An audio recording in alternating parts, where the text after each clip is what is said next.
جی وعلیکم السلام ورحمۃ اللہ وبرکاتہ۔ بھائی نے پوچھا ہے کہ دوسرے خطبے میں امام دعائیہ کلمات کہتا ہے تو اس وقت ہاتھ اٹھانے چاہیے یا نہیں؟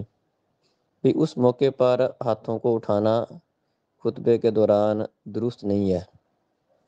دلیل اس کی یہ ہے کہ عمارہ بن ربیبہ صحابی رسول ہیں، انہوں نے بشر بن مروان کو دیکھا کہ جو کہ اس وقت حاکم تھا مدینہ کا، اس کو دیکھا کہ وہ خطبے کے دوران اپنے ہاتھوں کو اٹھا رہا تھا دعا کے لیے، دونوں ہاتھ اس نے اٹھائے ہوئے تھے۔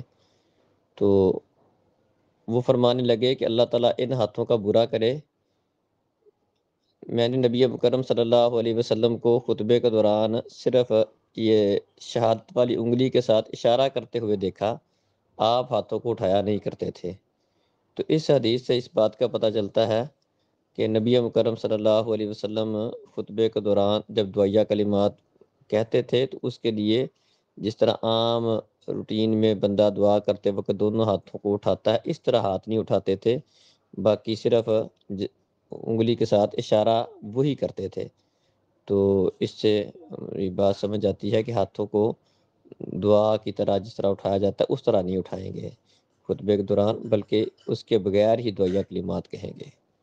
السلام علیکم۔